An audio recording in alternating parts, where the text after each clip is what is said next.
मुसाफिर हूँ मैं यारो घर है न ठिकाना। अस्सलाम वालेकुम। अल सऊदिया उर्दू सर्विस की जानिब से इशरत फ़ातिमा हाजिर खिदमत है। मॉडल टाउन लाहौर में मेरा एक इंतहाई जहन व फ़तीन दोस्त मेरा हमसाया था। चनुंचा हम अक्सर एक दूसरे की तरफ आते जाते थे, गिप शिप लगाते घूमते फिरते। उसका नाम राशिद था और ये अपनी वज़ा का अकलूता शख्स था। पेंटिंग का दौरा होता तो दिन रात सिर्फ उस काम में जिता रहता। किताबें पढ़ने पर आता तो हर वक्त कोई न कोई किताब उसके हाथ में होती। उस दौरान रात के वक्त अगर लाइट चली जाती तो मोमबत्ती जला लेता और उसकी मोम किताब पर गिरती रहती। उसका अंदाज़ा मुझे उस वक्त होता जब वो मेरी कोई किताब वापस करता तो उसके कई सिफ़हात पर मोम के कतरे नज़र आते। राशिद बेहद अमीर वालिदैन का अकलूता बेटा था। चनांचा 6 कनाल की कोठी में अपने वालिद के साथ अकेला रहता था। उस पर कई दफ़ा देवांगी के दौरे भी पड़ते थे और वो एक अजीब कैफियत में चला जाता था।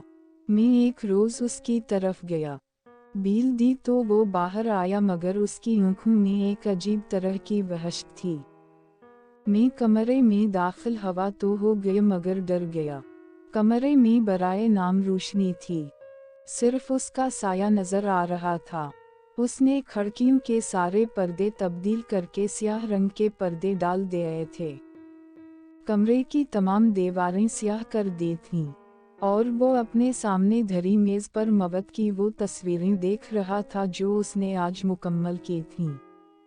मेरे पूरे जिस्म में खौफ की एक लहर दौड़ गई। उसने मुझे पट्टी पट्टी नज़रों से देखा और उठकर दूसरे कमरे में चला गया।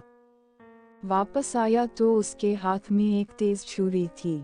उसने छुरी की धार चेक करने के लिए उस पर हाथ फेरा और फिर मुझे मुखातब करके बोला, अगर ये छुरी किसी की गर्दन पर चलाई जाए तो उससे खून का जो फवाड़ा फूटेगा वो कैसा मंजर होगा। अलामत तमिलक, अलामत तमिलक। मैं उसकी बात का जवाब देने की बजाय तेजी से अपनी निशिस्त से उठावर इंधाधुंध बाहर की तरफ भागा। उसके खौफनाक कहकहे मेरा पीछा करते रहे, मगर अगले दिन जब उससे मुलाकात हुई तो वो वही राशिद था। खुशतबा, ज़हन वफ़तीन और बेपनाह मोहब्बत करने वाला दोस्त। उसने बहुत मलायमत से मुझसे पूछा, यार कल तुम अचानक उठकर चले गए, खैरियत तो थी? मैंने कहा बस एक काम याद आ गया था, वरना तुम्हारी खूबसूरत कंपनी से महरूमी किसे पसंद है। ये 1970 के अवाइल की बात है। एक दिन मेरे मॉडल टाउन के सब दोस्तों ने पाकिस्तान से अमेरिका हजरत का प्रोग्राम बनाया। ये सब करोड़पति वालिदैन की औलाद थे, उनमें राशिद भी शामिल था। सो ये सब एक एक करके अमेरिका चले गए और वहाँ से ख़त लिखकर मुझे भी अमेरिका आने का कहते और ये कि पाकिस्तान में क्या धरा है। एक दिन मैंने भी अमेरिका जाने का प्रोग्राम बना लिया, मगर जेब में एक पैसा भी नहीं था। अबाजी को भी मुझसे जुदाई गवारा न थी, मगर मैंने उन्हें सदिक दिल से यकीन दिलाया कि मैं वहाँ हरगिज़ क़याम नहीं करूँगा। मैं कुछ अरसा वहाँ गुजार कर वापस आ जाऊँगा। क़िस्सा मख्तसर, मैंने रो धोकर 6000 रुपये जमा किए। उस दूर में डर 10 रुपये का था। यूँ 600 डर मेरी जेब में थे। मैं इतने थोड़े पैसों में अमेरिका कैसे पहुंचा, जबकि अमेरिका पहुंचकर भी 100 डर मेरी जेब में थे। मैंने ये दास्तान अपने सफ़रनामे शौक़ आवारगी में चस्के ले लेकर लिखी है। मेरे सब दोस्त मैसूरी स्टेट के सनती शहर सेंट लुइस में जमा थे। सो मैं भी उन आवारा गर्दों के गरबा में शामिल हो गया। अब मैं राशिद से मिलना चाहता था। दोस्तों ने बताया उसने एक इब्नार्मल अमरीकी लड़की से शादी की है और वो हमसे कम ही मिलता है। ताहम मेरे असरार पर अनवार मुझे उसके घर ले गया। बील दी मगर दरवाज़ा नहीं खुला। अलबत्ता अंदर से तोड़ फोड़ की कुछ आवाज़ें आती रहीं। दूसरी बार बील दी तो राशिद ने दरवाज़ा खोला, मगर उसके साथ ही एक फ्राई पैन उसके बाजू पर आकर लगा और फिर दरवाज़ा बंद हो गया और हम वापस चले आए। अगले दिन राशिद अपनी बीवी के साथ मेरी तरफ आया। उसकी बीवी खूबसूरत थी और राशिद के बाजुओं से चिमटी हुई थी। राशिद ने कल के वाकया की माजरत की और कहा, बारबरा बहुत नाइस और बहुत अच्छी लड़की है, बस कभी कभार फंसा में आ जाते हैं। राशिद ने कल के वाकया की तलाफी और अपनी बेपनाह मोहब्बत की वजह से जो वो सब दोस्तों से करता था, मुझे फिल्म देखने की पेशकश की। राशिद ड्राइविंग सीट पर बैठ गया और बारबरा उसके साथ चिमटती रही।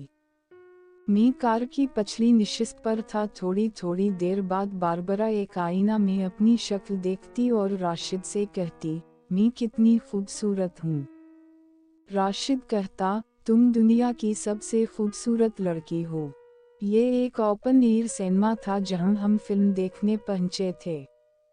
मुझे तो पर्दा स्क्रीन पर सिर्फ बारबरा राशिद से चिमटती नजर आती थी और उसकी आवाज़ सुनाई देती थी, मैं कितनी खूबसूरत हूँ। और फिर राशिद की आवाज़ आती, उसमें क्या शुबा है कि तुम दुनिया की सबसे खूबसूरत लड़की हो।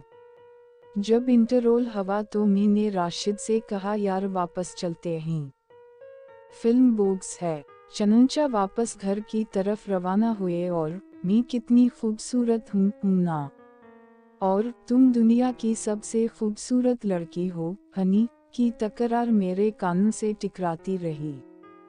अमेरिका में 1.5-2 साल क़याम के बाद मैं हस्बद्दा वापस पाकिस्तान आ गया। चंद बरस बाद मुझे नॉर्वे में पाकिस्तान का सफ़ीर मुक़र्रर कर दिया गया। एक दिन मेरी सेक्रेटरी ने मुझे इत्तला दी कि अमेरिका से अबरार आपसे बात करना चाहता है।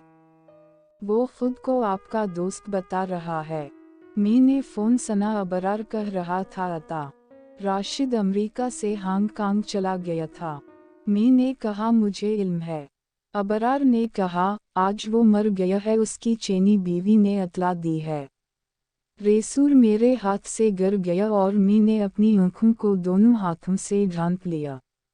ऐसी और बहुत सी वीडियोस के लिए हमारे चैनल को सब्सक्राइब करें और वीडियोस को लाइक भी करें। शुक्रिया। अब आपसे आपकी अपनी इशरत फातिमा इजाज़त चाहती है।